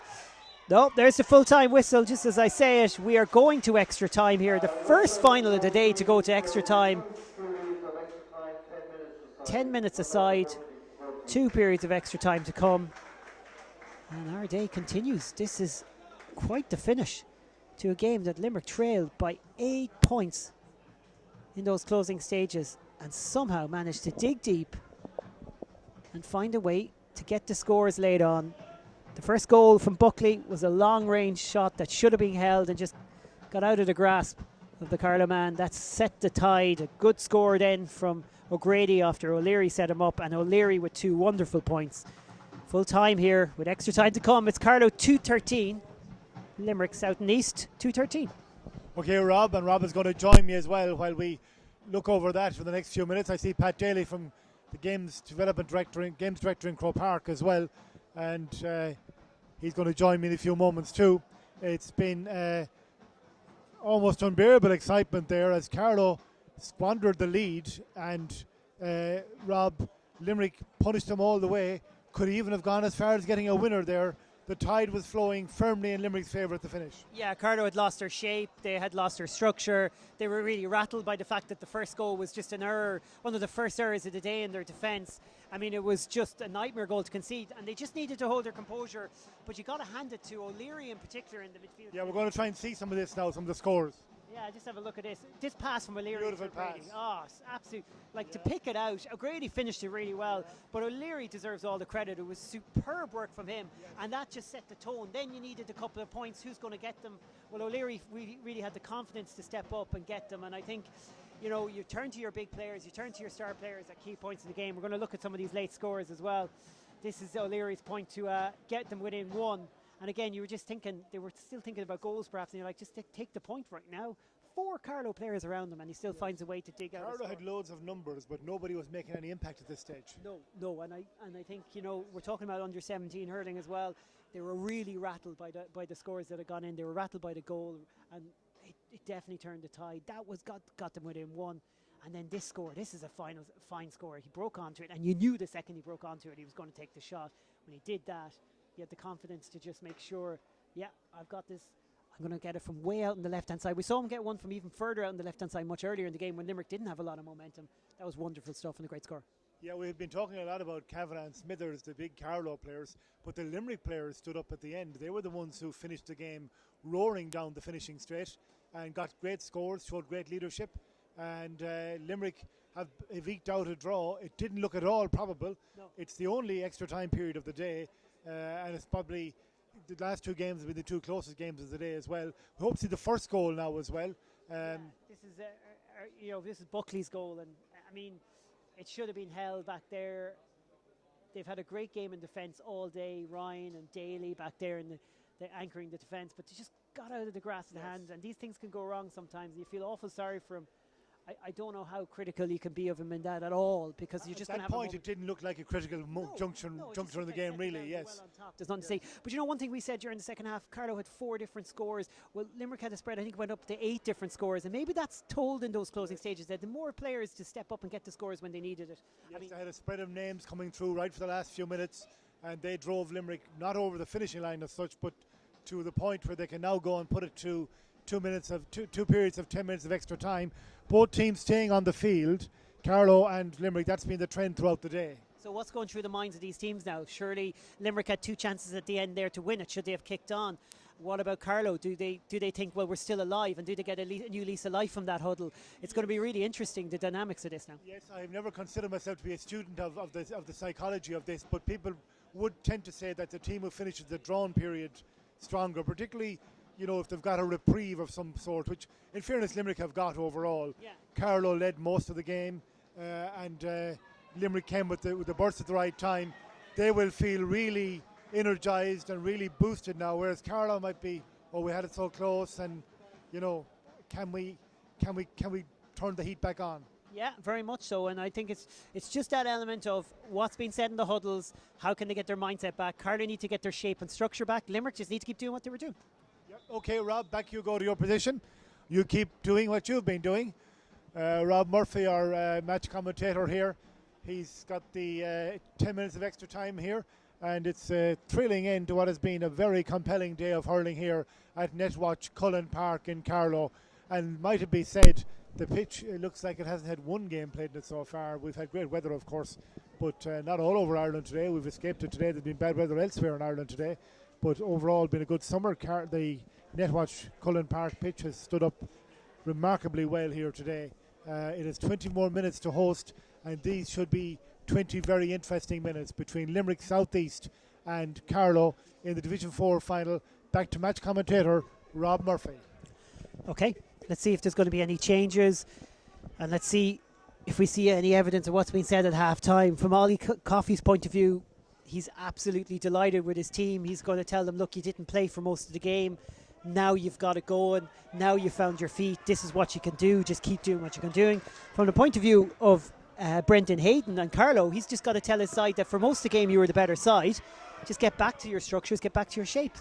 Fascinating couple of minutes ahead of us now in the game that was ambling along. Here's a chance for Kavanagh to start extra time. We know he started the second half with a goal. Here's the opportunity on the turn. He gets the point. Kavanagh with the score. Takes his tally up to 1-6. Good start for Carlow, and that lifts their support. 2-14 plays 2-13. And it's going to be Limerick with the wind in the first half of extra time. 10 minutes each way. 5 finals today in Netwatch Cullen Park. One other final as well up in Ulster. Jerome winning that against Fermanagh in the Division 6 final. This Celtic Challenge has been a tremendous event, and it has a spectacular finish. Ball breaks, and it's going to be a sideline ball, and the sideline ball will be to Carlow. The first game threw in at 12:40 this afternoon. And here we are at 9:15 in the evening. Plenty of daylight to be had here. But we've had some high entertainment in the last 2 games, as Liam said, in between during the extra time period. Been the closest 2 games of the day. Good work back in defence from Paddy O'Connor to send the ball in and dropping down. It's going to break. Initially I thought Carlow's way, but O'Grady's picked it up. Goal scorer in normal time, charging through. He has some support. Enright was there. And somehow Carlow got a hurl on that to stop the tide and the danger. Good work from Malloy, the substitute. And they've ended up with a free. Malloy's intervention saved what would have been a clear-sided goal and one-on-one with the keeper, and a big moment for Limerick. What is the balance of play going to be now? Carlow, the better team, you could easily argue, for about 55 minutes of the contest. The last 5 minutes, Limerick rampant. So can they carry that on? Ball breaks. Ruszczycko is on for Carlow. And he broke onto that ball initially.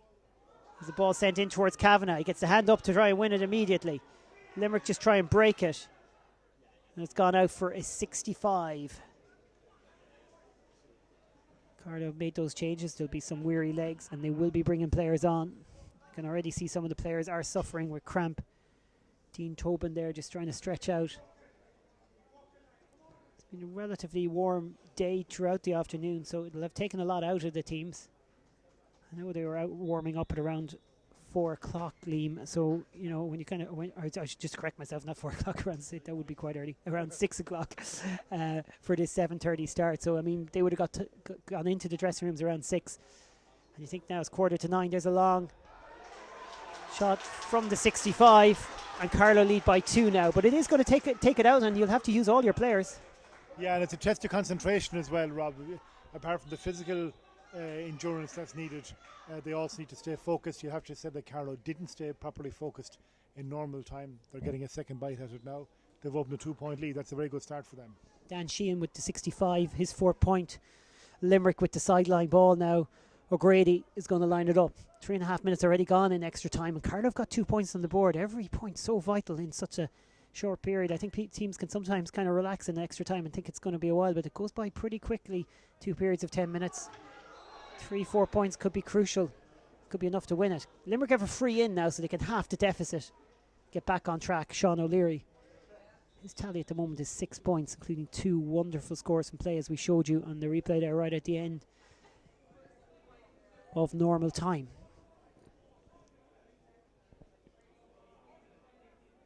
Limerick have had some great days scoring big scores, but they've had some tough days conceding big scores as well during this competition. They've had ups and downs along the way, and they've learned an awful lot throughout this game itself as well as they worked their way back into it. O'Leary, simple free over the bar, well within his compass, his 7th score of the game. 2:15 to 2:14, coming up to the midway point of the first half of extra time. Interchange subs are going to be quite regular from here on. And Smithers coming back on, gave him a little bit of a rest. James Smithers, who had a brilliant first half of normal time, didn't have the impact in the second half he might have wanted. I wonder, is that coming off there is Ruszczycko. He's just had a short little intervention, and he did quite well in the one possession he got. Here goes Jack Sheehan. Ball dropping into the hands there of Sheehan, Colin Sheehan this time. On the turn as he levelled it up. And we're level for what will only be the 3rd time in this contest.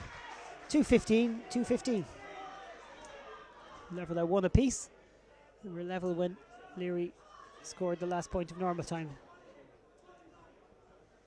On comes Colin Malone.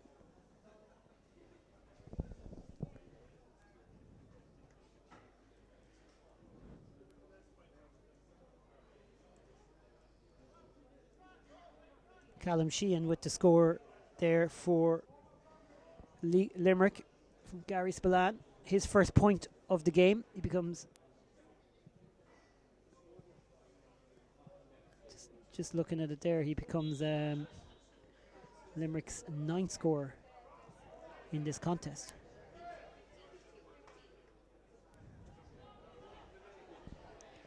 Puck out. Carlow break it.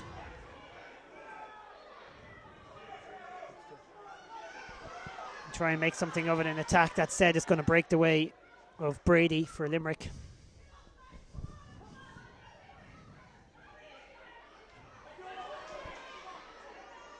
Good work from Daly there in the centre back role. He sends it back to the man who's been anchoring the centre back since half time, Brady for Limerick. Back and forth we go as teams struggle to put the passes together. And Limerick going to do it now in the shape of Jack Sheehan. Jack Sheehan tries to work the ball up the field. Opportunity for O'Grady from a long way out. Oh, it was accurate. It was on target. Dropped into the hands of Kevin Curran, the Carlow keeper. Level pegging here. Next score could be crucial. Just over 3 minutes to go in the first half of extra time. Infield it goes. A little bit of a push out over the sideline. But no free. O'Grady has it. He gets a push in the back. And Limerick now have the chance to take the lead for, would you believe, the very first time. There's a stat, Rob. There's a stat. Yes, if they go ahead. And I suppose that reflects the overall trend of the game. But the game has 60 minutes plus whatever else is played. And they were there when they counted, and they're now likely to go ahead, as you said. You certainly would be confident in O'Leary, but nothing's ever certain in any hurling game. Steadies himself slightly to the right of the posts. 2.5 minutes to go in the first half of extra time here. And Limerick lead by 1. 8 points now for O'Leary. Watching him there, I don't know if he's moving as freely as he might have been earlier. Just maybe he's been also suffering from cramp. We'll see maybe next time he gets on the ball in open spaces. That said, they put him right in at full forward. Feel like he can be the difference in there, and why wouldn't they? Sideline ball will be to Carlow. A couple of good scores to start the second half of extra time from Carlow. Lifted them, Kavanagh and Whelan. But they, last maybe 5 minutes, Limerick have hit 3 in a row and lead by a point. Will definitely be a concern. Tobin with the sideline ball. Out in front is Paddy O'Connor. He went into the full forward line late on. He's back in his centre back role. Jack Ryan wins that well. Now needs to pick someone out. Whelan tried to turn, but Brady had it covered. Dara Brady does very well and gets it back off O'Connor. Now tries to flick it up. He's going to be under a bit of pressure from Whelan here. Sends a simple ball along to Enright. Enright on the turn. Malloy with him. Ryan there as well. Ryan picks it up and sends it down the field. Winning it high in the air initially was O'Connor. Now it's Brady. Sends it towards the post. Is on target, but again drops short into the hands of Curran. Ryan makes himself available for the pass. Tries to turn back inside. Almost got hooked, but he got it away. Not a lot of Carlow jerseys there underneath this. Carlow want to free. Limerick want to free, and it looks like, I don't know what's the decision is. The Limerick management on the sideline there really felt that call should have gone their way. This is pretty intense and exciting championship hurling now at this stage. Yes, it's all in the fire now, Rob, and the referee's a busy man now because players are up in the ante quite a bit. I suppose Carlow getting a little bit frustrated. They might feel it slipping away from them as we enter the closing stages of the first half of extra time. Limerick, if they go in at this position or one more, will be very happy with their work. 15 seconds left. We'll just have a very short turnaround, I'm sure, at half-time and extra time. And O'Leary will just take his time with this and make sure this is the last play of the first half of extra time. His side lead by 1. This to double that lead. And it'll be certainly feel like quite the lead to defend going into the second half of extra time. O'Leary for his 9 points. Wonderful exhibition from O'Leary today in all facets of the game, both scores from play, frees and assists for goals. 2-17 for Limerick South and East, 2-15 I should say for Carlow, a 2-point lead, and we have half time in extra time as the teams go back to their corners and have a little bit of a chat about things. Carlow started with 2 quick points to start that extra time period, but Limerick answered back with 4 points. Really, really good performance from Limerick there. O'Leary with the free right at the end. He's having some game, and they seem to be worth that lead now. Yeah, we don't anticipate a very long half-time break, Rob, so we'll stay here in the commentary box because both teams have stayed out all day long. Or at half-time all day long, teams have stayed out. and at half time and extra time, we don't expect a long delay. The balance certainly with Limerick now, they've forged into a 2-point lead. They have, what has the turnaround been from 10 minutes from the end? Is it a 10-point turnaround perhaps? Yeah, well, the lead was up to 9 at one stage. So yeah, absolutely. And certainly from 4 minutes to go, it's a 10-point turnaround, because it was 8 with about 4 to go. And Carlow were in total control. And as I said to you, when that score went over a couple of minutes ago, it was their first lead, Limerick, and now they're up to a 2-point lead. It's hard to figure out how Carlow can get down the field. They have Kavanagh down there, Liam. They have Smithers down there, but they just can't get the ball down to them. A blood-curdling roar has gone up from the Carlow huddle. They're just breaking away from it now. They need to summons one massive effort. Need to get the ball to Smithers or to Kavanagh to try and work something. Limerick, as you rightly observed, Rob, at the end of normal time, have a greater spread of threats. They have more players contributing to the scoreboard. Okay, O'Leary has begun to dominate at this stage with his 9 points, but the people doing little bits all the time, tipping away. They have, by our count, 4. They're up to 9 now, scorers. Carlow have only 4 scorers. Yeah. Smithers and Kavanagh, between the two of them, have scored 2-9. Of Carlow's 2-17, I think. We may be 1 out in that. So Carlow are going to need some individual brilliance, it looks like now. Yeah, in fairness, Malloy's come off the bench in the second half and done quite well. A couple of good interventions in defence. Ryan's been crucial. Daly's been crucial for Carlow. They've been all key in what they're doing, but they need big performances from their midfield. In particular, Dan Sheehan, who started this game very well, is going to be crucial for them to try and win some battles. O'Leary's in the full forward line. It's another Sheehan for Limerick in around the middle of the park that's doing quite well, Jack Sheehan. Rob, before we go to the second half, I have Caoimhe and Neil here from Crow Park. Caoimhe, if this finishes level, what happens? You are probably the only person who really knows. It'll then go to the team have 5 chances each with 65s, each taken by a different free taker. So it's 5 65-metre frees. And if they're level, then is it sudden death? It is sudden death. And if they're level, we're all going home after if that happens. Caoimhe, thank you for clarifying that. Thanks, Caoimhe. Let's hope we have a winner. Yeah, absolutely. In play. Rob. We're enjoying this anyways. There's a ball into the full forward line for the team leading by 2 points. 2-on-2 back there. A lot of pressure. It's broken the way of Limerick. An opportunity perhaps for a goal. In the end, it goes wide. And just like that, a chance goes begging. Carlow got away with that one. They were a little bit caught out in defence. Curran sends it right down the middle of the park. There is that man that I was saying will really be crucial to Carlow to win a bit of ball, Sheehan, and he's on the ball for his side now. Now he's going to have a pop at the post. It definitely has enough on it, but it doesn't have the accuracy, so it's gone to the left and wide. Both sides have a wide to start the second half of extra time, but the problem for Carlow is they're 2 points down and they can ill afford to waste their chances. Good work from Sheehan to get himself in position. Not enough in the end. Sideline ball to Limerick. It's a better shape about Carlow to start extra time, but it's so easy to start to kind of drift back into defence and lose that shape. They need to keep the attacking formation. Yeah, and Sheehan drove forward there with score in mind. Nervy start though by both teams in the start of the second half. Oh, another mistake there. Onto the hurl of O'Leary, off the hurl initially of Owen Hussey. And here's an opportunity for Ronan Hanley. And the Capamore man, who looked really sharp in the first half. Hard to believe it's only his first point of the game. But he's got a huge score for his team now. A 3-point lead for Limerick.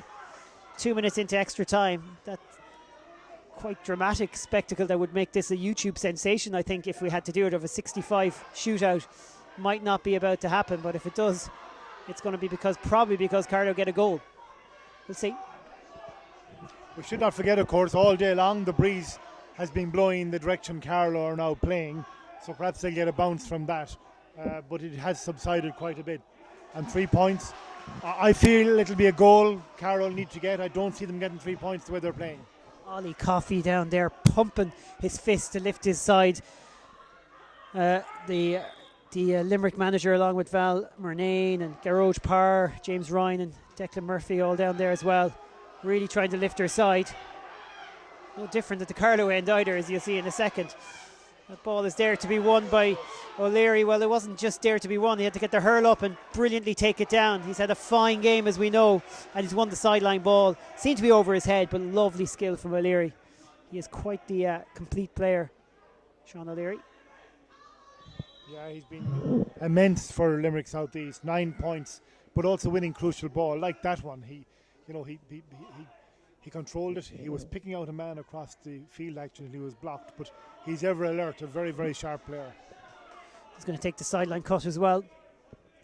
3 minutes into this extra time period, just 7 to go. It's on target, but didn't have enough on it, and that's sent down the field. Bit of work to do initially for Dan Sheehan. And he sends it long way down. Smithers underneath it. Breaks Limerick's way. They had enough players back there to do the job. Alan Byrne from Effin dug it out and found Jack Sheehan. A lot of space for O'Grady. Oisin O'Grady sends that to the left. And is it going to go wide in the end? Malloy tries to win it. Yes, it is going wide in the far corner. Oisin O'Grady, though, brother of Brendan, who was on the Limerick minor side last year. Here's Kavanagh now. What a hero he was in the early stages of the second half. They need him now. He's their star man. Ball drops away from him in the end. An opportunity for Tobin, perhaps. Tobin lays it off, and Hickey tries to go through a crowd and work it back. Carlow, 3 points down, need a goal. Kavanagh's going to try and send this in towards the post. Wonderful score from Kieran Kavanagh to give them that lift. There's still time to get the 3 points itself. They got back within 2. 2:16 playing 2:18. Brilliant from Kavanagh. Yeah, fantastic from Kavanagh. That'll give them a boost. We have 6 minutes left, not even 6 minutes left. This will determine all. The puck out from Duggan. The win in the air is absolutely wonderful from Paddy Wickstead. That is brilliant hurling from Wickstead. We saw it in the first half as well. He definitely has that skill in his locker just to get up, keep an eye on it and take it out of the sky, and he's won the free and deserves the free. Yes, great work, and time will buy a bit of time for Limerick as well, and possibly add to their score tally as well. Crucial because Carlow getting a bit of momentum after Kieran Kavanagh's last point. O'Leary with 9 points. Can he make it 10? This is way out the field. 64, 63 metres maybe. Oh, that looks to be close enough to on target, but it's going to drop short. And a free to relieve the pressure for Carlow. Curran has a man to pick out. He's going to be under a bit of pressure here, but he's going to win it and turn, get going. Hussey sends it long towards Kavanagh. Best man to be giving it to. Kavanagh's on to this and he's through on goal. Great chance for Carlow. Limerick converge on him. He's knocked to the ground. Penalty, Carlow. What a moment in this game. Coming up to 6 minutes gone in extra time, and Kavanagh nearly had a goal. Let's have a look at the replay. Limerick converged on him, and it looked like a push in the back from Kevin Doyle. Not a huge amount to it, but he got his arm on his shoulders, and that was enough. Yeah, and of course Kavanagh was the man who did it. The interesting thing here is if Carlow stick this one, they go a point ahead. They're just 2 adrift. This is a huge moment in the game. They're stating the obvious, taken to a new level in fairness. But if Carlow managed to rescue it now, having surrendered so much of it in the last 15 minutes between the end of normal time and now in extra time, they have a great chance. Who'll take it? Is Smithers the dead ball man, or is it Kavanagh? He's getting a bit of treatment though. Kavanagh's the only guy near it. Smithers over to the right, so I'd say when Kavanagh is finished the treatment, it'll be him who steps up. And when you think about the way he finished his goal in the start of the second half of normal time, why wouldn't he be the man to have a strike at this one? I saw Brendan Hayden making the run down just to give an instruction. It's going to be a penalty for Carlow. Is there time to take a point and look for an equaliser? I don't think you do that now. This is the opportunity to go for the winner. Oh, Rob, you're a man of limited ambition. just throwing out the options. That's all I got to do up here. I throw out the options, they take them. Kavanagh for Carlow to put them 1 point ahead. He drives it towards the net. It's saved in the end by Duggan. And it just didn't have enough on it, but Duggan got across, and the Blackrock man is the hero for Limerick for now at least. More work to do for Carlow, but the penalty goes a-begging, and Limerick are still leading in this game. Sideline ball to Limerick as well. 2.5 minutes to go. A 2-point lead for Limerick. What drama. Mikey Duggan. I watched Kavanagh's body language after he missed. He was absolutely distraught. He threw his hurley away. He looked to the heavens, couldn't believe it. He struck it quite well. A great save by the keeper. And it's amazing, a massive blow to Carlow, because they had been living a little bit on scrap, and that was their real lifeline. And we have 2 minutes to go. Can they get another one, or will Limerick reassert their superiority now? Silent ball to Carlow now. Just wondered if Callum Sheehan had knocked that off the foot of the defender, but he hasn't, so it's Carlow ball. They're trying to push players forward now. Perhaps they could push more because they have about 5 back, but that said, they might need them back in a second because that's come loose and it's come Limerick's way. Carlow don't have a lot of shape. Limerick have a lot of players back, but they have 1 player forward in Enright. Enright tries to work it free. He hasn't got a free there, but it's still a brilliant turn and a chance for Sheehan. Goal, Limerick! That'll win it now! Callum Sheehan from Gary Spillane has done the business. Brilliant from Enright initially to find him. We'll just see what the decision is now. Replay coming up on the screen. He spun around. He took the shot. He scored. Referee having a word with one of the Carlow defenders, Jack Ryan. That is besides the story. That's the winner. Yeah, that's it for Rob. It's all over now, I'm afraid, from Carlow's perspective. That is a hammer blow of a couple of minutes for Carlow.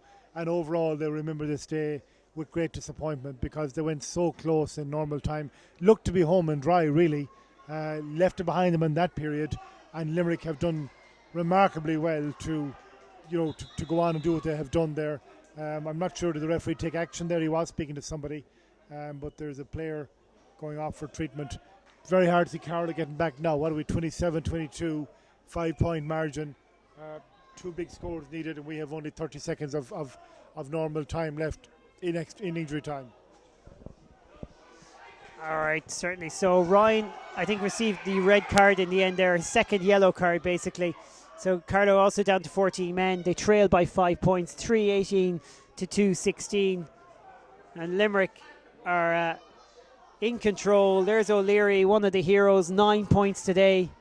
Callum Sheehan, that goal adding to his point earlier, 1-1 for him. Ushing O'Grady, what a game he's had, 1-1 also.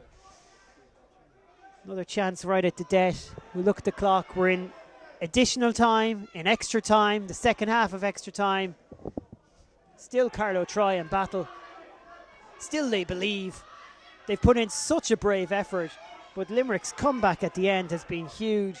And I think they're going to be celebrating a victory in the Celtic Challenge in possibly the game of the day, I would say. What a game this has been in the Division 4 final on a day that's been superbly organised here in Netwatch Cullen Park. The Celtic Challenge is a competition that is definitely going to continue to grow and generate so much interest, so many games, such a focus on playing over training, so many teams involved, teams from all the counties in Ireland, not to mention the fact that some of the bigger hurling counties having composite teams. This Limerick team coming from the south and the east of the county, and I think the clubs involved will be so proud to have seen their side deliver a title and to do so in such fashion in extra time. What a comeback. What a goal there from Callum Sheehan. One last chance for Carlow, but it's consolation stuff at this stage. 3-18 to 2-16. They're going to drop it in. It goes out over towards the sideline, and I would say that will be it. Just waiting for the final whistle from the referee. Oh, still another couple of seconds to delay there, just in those closing stages after the goal. Callum Sheehan bursting through onto it. But you have to feel that had Carlow scored the penalty, it might have been, well, it might have been their lifeline and it might have been enough to win it. Who knows? It certainly was a huge opportunity for Kavanagh. What a game Kavanagh had. A goal and 6 for him. One of the heroes of the game. Smithers with 1-3. Sean O'Leary with 9 points. Picking out a man of the match won't be easy. We'll leave that to the lads. On we play. 2 minutes over the allotted time. Risky ball. But Limerick have done enough there. And that is the full-time whistle. Big celebrations for Limerick. And this is what it means to them. We have watched all afternoon between Antrim and Down and all the different winners, what it means to each side, no matter what division you're playing at. And for Limerick, all that more special because of the fact that they trailed by 8 points in the last 4 minutes of normal time. But when we went to extra time, Limerick had the extra bite after that amazing comeback in normal time. Buckley's goal turned the tide. O'Leary's assist for O'Grady was wonderful. His 2 points levelled it up. And in extra time, despite Carlow hitting the first 2 points, it was all about Limerick after that, because they took control of the contest and kicked on for 3 goals and 18 points to 2 goals and 16 points. Limerick are champions of the Division 4 title here in the Celtic Challenge. Thank you very much, Rob Murphy. Well done there in the commentary. A very exciting encounter heartbreak for Carlow, absolute heartbreak for Carlow. But a fantastic win for Limerick, who had to battle hard, had to battle against their own form for much of the game, and finally came good at the end of normal time and again in extra time. But it was not without its drama. That Kavanagh penalty miss, followed by the Sheehan goal, turning the whole thing on its head in the second half of extra time, when Carlow were given a lifeline, didn't grab it, and Limerick surged on to victory. Rob Murphy, the match commentator, is going to join me now as well, as we await some of the players from hopefully the Limerick team, the Limerick South East team, champions in this Division 4 clash for the Curran John Scott, and Paudie O'Neill, who's been a busy man here all day, asking for a round of applause for both teams. It is very sad for the Carlow players. They know how close they came to winning this title on their home patch here in Netwatch, Dr. Cullen Park. I see Limerick's Colm Sheehan and Sean O'Leary here, and we'll get Callum first. We'll get Callum Sheehan first, yes, Callum, because in a day of drama, you were heavily involved in the last bit there when they missed their penalty. You got one chance to far end. I presume you didn't need a second one. You knew how important it was to stick it. No, I knew once I got that goal that it was over, and yeah, that was it.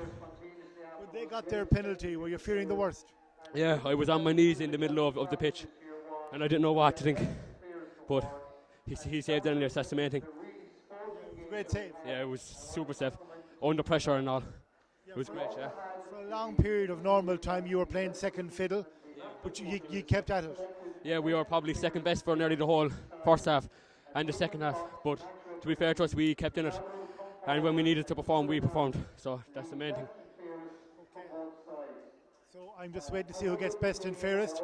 Both of you could well be in the shake-up for that. We've Sean O'Leary, the midfielder, as well. Just come a little bit close to me here, Sean. Callum, yes, Sean, you played your heart out there as well.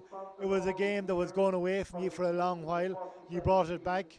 Then you looked to be a little bit in control, if that was possible. The penalty looked like it's going to go away from you again. An incredible game. Yeah, you know, when the penalty came, there was a few doubts, and our players were doubting, but we knew our goalkeeper was very good. We knew he'd make a brilliant save, and just took us through to the end. Out in the field, were you rallying each other and reminding each other it wasn't over yet, even when they were taking charge? Yeah, that always has to be done, sure, but we knew we were always that 1 point up, and to keep the league going on, you know. So. Okay, big boost for you at this stage in your careers? Oh yeah, sure, and all Ireland medal, so it has to be a boost to anyone. Okay, Sean, thank you very much, and Callum, well done. Enjoy your celebrations. This, of course, is the final action here from Netwatch, Dr. Cullen Park, and the referee is picking his best and fairest. Mikey Duggan, the Limerick South East goalkeeper. You'd have to say, Rob, a prescient call by the keeper, by the referee, and the Carlow keeper as well, Kevin Curran, as their best and fairest. There's one for you. We can't say it's the strangest best and fairest we've ever seen, because we haven't seen many best and fairest. but that's interesting. The Limerick goalkeeper, right at the end, Mikey Duggan, earned his corn there. What a save. He'll be a hero, and they'll be proud of him in the Blackrock Club, and everyone involved in the South East region will be so proud of what he did there, because he was under a lot of pressure, and he knew what he was coming up against in Kavanagh, one of the best players on the pitch throughout the afternoon. Everyone thought, yeah, Kavanagh's going to strike this well, and as you said, he didn't strike it badly. It was just a good save. So they're the two keepers coming through, Mikey Duggan and Kevin Curran, the two goalkeepers. The Carlow players lining up to receive their runners-up medals. We have made the point all day that this is a feature of the Celtic Challenge, that teams get their medals on the day, and they have something to bring home with them, though they will be desperately disappointed, Rob. Yeah, there's no way of sugarcoating it for them. They just left this behind them. When you lead with 4 minutes to go by 8 points, there's just no story other than you've just absolutely let that slip. But, you know, in fairness, the extra time, if Limerick had won it in normal time, it would have felt like a smash and grab job.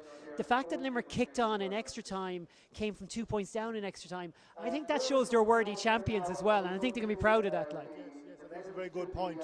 because it was 0-0 again at the start of extra time. Yeah, and their key players stepped up again. You saw O'Grady's points, you saw O'Leary's points during the extra time.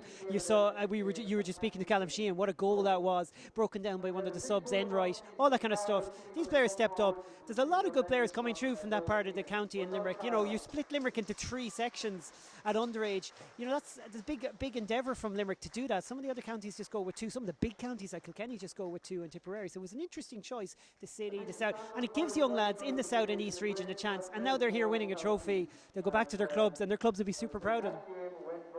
They're the Carlow players trooping through, and no words of consolation from Paddy O'Neill, which are being very generously offered, or from us indeed, either will soften the blow for them, because they will know the context here, as Rob has said. They will know when you're 8 up with 4 to go, you should nearly get there, but you should be hoping to get there. But it didn't happen for them, and Limerick are the victors this evening, and they will